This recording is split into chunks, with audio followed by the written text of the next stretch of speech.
Halo teman-teman semuanya, pada kesempatan kali ini kita akan membahas mengenai pemilihan kata yang tepat. Apa sih Pak tolak ukur dari penggunaan kata yang tepat, pemilihan kata yang tepat, dan juga kebenaran pemilihan kata atau dalam bahasa Indonesia kita sebut sebagai diksi. Teman-teman, pernah nggak sih kalian menulis atau berkomunikasi ternyata kata yang kamu pilih itu malah membuat orang bingung atau bahkan salah paham? Pernah nggak? Nah, itu artinya kamu belum belajar tentang pemilihan kata yang benar dan juga tepat. Kali ini di video ini kita akan membahas 3 hal. Yang pertama, tolak ukur pemilihan kata. Yang kedua adalah ketepatan pemilihan kata. Yang ketiga adalah ketepatan atau kebenaran pemilihan kata. Tolak ukur pemilihan kata yang pertama adalah definisinya terlebih dahulu. Tolak ukur pemilihan kata adalah patokan atau kriteria yang digunakan untuk menentukan apakah suatu kata sudah tepat digunakan dalam konteks komunikasi tertentu. Dengan kata lain, sebelum kita memilih kata, kita harus mempertimbangkan. Satu, kepada siapa sih kita berbicara? Yang kedua, dalam situasi apa kita berbicara? Ketiga, apa tujuan kita berbicara? Dan yang keempat, melalui media apa kita menyampaikan pesan tersebut. Sedangkan tujuan pemilihan kata yang sesuai dengan tolak ukur yang pertama adalah menyampaikan pesan secara efektif, menghindari kesalahpahaman, menyesuaikan dengan nilai kesopanan, dan yang terakhir adalah menunjukkan profesionalisme dalam kecakapan berbahasa. Nah, sekali lagi, memilih kata yang tepat, memilih kata yang sesuai dengan tolak ukur tentu dipengaruhi oleh jam terbang.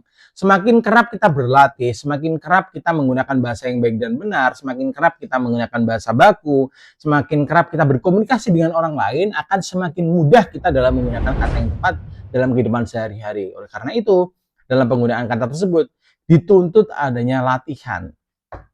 Bagaimana memilih tolak ukur dan juga pemilihan kata yang tepat? Ada 5 aspek utama. Yang pertama adalah situasi dan konteks.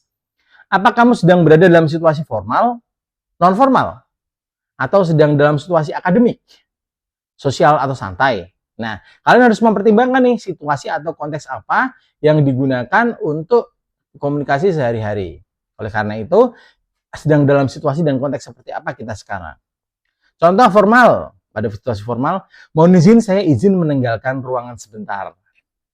Non formal, aku keluar sebentar ya. Nah, itu ada salah satu pemahaman atas situasi dan konteks. Dan yang kedua adalah siapa lawan bicara kita. Siapa yang kamu ajak bicara akan memengaruhi pemilihan kata yang akan kita gunakan. Contohnya, kita sedang berbicara dengan atasan atau orang yang lebih tua, maka seyogyanya kita menggunakan bahasa yang lebih sopan, baku, dan juga tidak terkesan main-main. Dengan teman sebaya, kita bisa menggunakan bahasa yang santai dan juga akrab. Jadi tidak perlu menggunakan bahasa yang sangat baku begitu. Dengan anak kecil, kita bisa menggunakan bahasa yang sederhana, simple, dan juga penuh pengulangan agar mereka bisa memahami apa yang kita sampaikan. Contohnya kepada guru, maaf Bu, saya belum mengumpulkan tugasnya. Kepada teman, bro, sorry, tugasnya belum saya kirim ya. Kepada anak kecil, teman-teman, anak-anak, jangan lupa. Sekali lagi, jangan lupa untuk mengumpulkan tugas ya. Nah, sesuai dengan tujuan komunikasinya ya teman-teman. Nah, berbicara masalah tujuan komunikasi, apa yang ingin kamu capai dengan kata-kata itu? Contohnya, kamu tujuannya apa? Menjelaskan, atau mungkin mengajak, menolak, atau mengkritik, atau mungkin membangun kesan. Membangun kesan yang seperti apa? Semua komunikasi itu tergantung pada tujuan apa yang ingin dibangun oleh penutur. Oleh karena itu contohnya, mengkritik dengan sopan. Menurut saya bagian ini masih bisa dikembangkan lebih baik lagi. Mengajak, mari kita sunting tulisan ini bersama-sama. Kita mulai sekarang ya. Nah, itu adalah contoh tujuan komunikasi kita. Yang keempat adalah media atau sarana komunikasi. Melalui apa kamu menyampaikan kata-kata tersebut? Pertama adalah lisan. Bisa dengan ekspresif, fleksibel, dan lain sebagainya. Sedangkan dengan tulisan lebih rapi, baku, dan juga mengikuti kaidah. Contoh, chat ke teman misalnya, gimana kabarmu, kapan kumpul, dan lain sebagainya. Kalau email ke dosen atau mengirim surel ke dosen itu juga menggunakan bahasa yang berbeda. Dengan hormat, Bapak, nama saya Mehmet Sudaryanto, saya izin menanyakan perihal perkuliahan minggu depan. Yang kelima, nilai kesantunan dan juga norma sosial. Ini adalah aspek kelima dari tolak ukur pemilihan kata. Yang kelima adalah nilai kesantunan dan juga norma sosial. Kata-kata harus mencerminkan etika berbahasa, kesopanan, tidak menyinggung atau merendahkan, atau sesuai dengan budaya masyarakat. Contohnya, tidak sopan. Kamu nggak ngerti ya? Itu nggak sopan ya teman-teman. Kalau sopan, maaf, apakah bisa saya jelaskan ulang agar saya lebih jelas? Jadi tergantung pada pemilihan kata. Kita ke pembahasan selanjutnya, yaitu ketepatan pemilihan kata. Ketepatan pemilihan kata adalah kemampuan memilih kata sesuai dengan makna yang dimaksud, yakni tidak menimbulkan ambiguitas dan tepat dalam konteks penggunaannya. Ketepatan makna ini mencakup yang pertama adalah makna leksikal atau arti secara kamus. Kedua, makna kontekstual, arti dalam kalimat sesuai dengan konteksnya. Ketiga, makna idiomatis atau kiasan. Dan yang terakhir, sinonim yang sesuai dengan nuansa. Contohnya, sinonim yang sesuai dengan nuansa itu adalah raja wafat atau raja mangkat. Raja meninggal, itu masih bisa ya. Tapi kalau raja tewas, nah itu adalah sinonim yang tidak tepat dengan nuansa. Tapi kalau maling itu digeruduk oleh warga hingga wafat, itu tidak pas juga. Sekali lagi, ketepatan penggunaan pemilihan kata sesuai dengan sinonim yang sesuai dengan nuansanya. Yang kedua adalah tujuan. Menyampaikan makna secara jelas dan tepat sasaran, menghindari kesalahpahaman atau ambiguitas, meningkatkan efektivitas dan juga kekuatan pesan, dan yang terakhir, menyesuaikan pilihan kata dengan gaya dan jenis tulisan yang kita gunakan. Prinsip ketepatan pemilihan kata yang pertama adalah satu kata, satu makna yang sesuai. Pilih kata yang benar-benar mewakili maksud kamu, jangan hanya memilih kata karena terdengar keren. Contohnya seperti which is, gitu. Kita belum tentu kata itu maknanya sesuai dengan apa yang kita inginkan. Cuma gara-gara kita ingin terdengar keren atau sering digunakan oleh orang lain. Yang kedua adalah hindari sinonim yang salah kaprah. Banyak kata yang tampak mirip artinya, tapi penggunaannya ternyata berbeda dalam konteks tertentu. Contoh kesalahan dalam ketepatan kata. Contoh yang pertama, dia mengkonsumsi air putih setiap pagi. Teman-teman, itu adalah contoh yang salah. Contoh yang benar adalah dia meminum air putih setiap pagi. Mengonsumsi itu lebih cocok untuk obat, bukan air, atau mungkin konsumsi bisa makanan dan lain sebagainya. Contoh yang kedua, pemerintah memukul rekor baru dalam penanganan pandemi. Mungkin akan lebih tepat jika pemerintah memecahkan rekor baru dalam penanganan pandemi. Memukul rekor itu tidak lazim ya jika digunakan secara idiomatis. Contoh yang ketiga, orang tuanya sangat emosi. Orang tuanya sangat emosional. Jadi emosi itu kata benda, teman-teman. Sedangkan emosional itu bersifat atau kata sifat. Jadi kalian harus menggunakan kata yang tepat.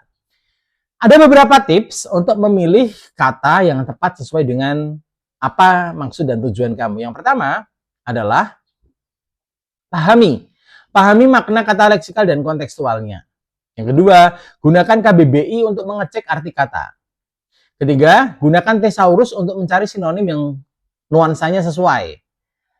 Yang keempat, sesuaikan kata dengan gaya bahasa dan dengan jenis tulisan. Yang kelima, hindari penggunaan kata asing yang tidak diperlukan. Dan yang keenam, hindari kata serapan jika kata asli bahasa Indonesianya ada atau tersedia. Kita beranjak ke topik selanjutnya, kebenaran pemilihan kata. Definisinya, kebenaran pemilihan kata adalah penggunaan kata yang benar secara kaidah bahasa. Meliputi yang pertama adalah kebenaran bentuk kata sesuai morfologi bahasa Indonesia. Yang kedua adalah kebenaran ejaan, yakni harus sesuai dengan Kamus Besar Bahasa Indonesia atau ejaan yang disempurnakan, EYD. Yang ketiga, kebenaran makna kata sesuai dengan KBBI. Yang keempat, kebenaran dalam konteks kebakuan, tidak mencampur adukan bahasa gaul, asing atau tidak bahasa baku dalam atau tidak baku dalam bahasa konteks formal. Tujuannya apa? Yang pertama tentu menghindari kesalahan berbahasa.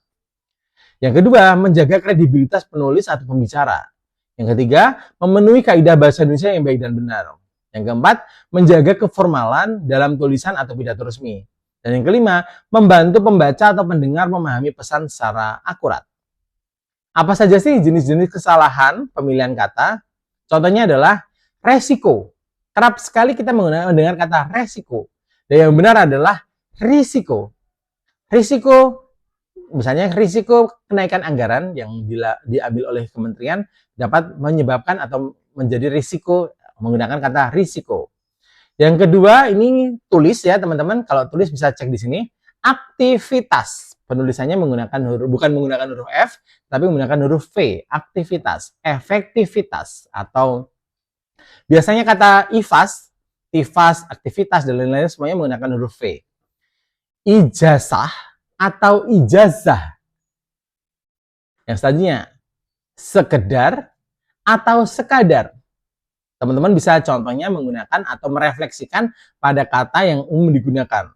Contohnya, kedar gula atau kadar gula.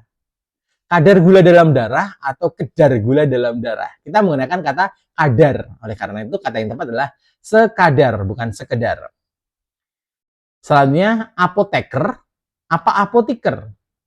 Yang baku adalah apoteker. Otomatis yang benar adalah apotek, bukan apotek. Selanjutnya kita membahas mengenai penggunaan bentuk kata yang tidak sesuai. Contoh, ada kesalahan bentuk kata akibat penambahan imbuhan yang tidak tepat. Contoh yang salah adalah menyukseskan acara. Menyukseskan itu tidak baku. Lebih benar menjadikan sukses atau mensukseskan. Kemudian mempengaruhi. Mempengaruhi kepada dia. Nah, kalau sudah mempengaruhi itu tidak perlu kepada, langsung aja mempengaruhi dia, seperti itu. Terlaksanakan. Alhamdulillah acara pada seminar hari ini terlaksanakan dengan baik. Telah dilaksanakan ya teman-teman. Kalau terlaksana itu seperti tidak sengaja dilaksanakan. Oleh karena itu, pentingnya kita mempelajari ejaan dan juga penulisan yang tidak sesuai dengan PUEB untuk apa? Agar kita terhindar dari kesalahan penggunaan ejaan tersebut. Contohnya kesalahan umum adalah penulisan huruf kapital, penulisan kata depan di atau ke, penulisan serapan dan bahasa asing. Contoh, di kantor saya sangat nyaman. Di kantor penulisannya seperti apa? Dipisah atau dirangkai. Ketua panitia ditunjuk langsung oleh kepala sekolah. Ditunjuk, dirangkai atau dipisah. Selain itu, contoh kata yang asing tidak perlu seperti deadline, meeting, feedback. Itu kita bisa menggunakan bahasa Indonesia seperti deadline itu kita gunakan tenggat. Meeting kita gunakan rapat, kemudian feedback kita gunakan umpan balik. Contoh kalimat dan salah perbaikannya dapat kalian cermati pada contoh di bawah ini. Contoh yang pertama, saya akan upgrading kemampuan saya di bidang desain. Apa ya pembenarannya? Teman-teman bisa tulis di kolom komentar. Yang kedua, saya tidak sependapat dengan opini kamu. Bagaimana pembenarannya? Yang ketiga, mohon dikoreksi bila ada kesalahan. Misalnya teman-teman baca pada teks ini ya, mohon dikoreksi jika ada kesalahan. Bagaimana sih cara menulis yang benar? Atau jangan-jangan sudah benar? Silahkan komentar di kolom komentar. Kita ingin tahu seperti apa sih pemahaman kalian terkait dengan penggunaan bahasa Indonesia yang baik dan benar. Jangan lupa, sekali lagi, habituasi penggunaan bahasa yang baik dan benar harus dimulai dari diri sendiri. Selamat belajar, gunakan bahasa yang baik dan benar di setiap saat, di setiap kondisi, dan setiap konteks. Sampai ketemu dalam video-video selanjutnya.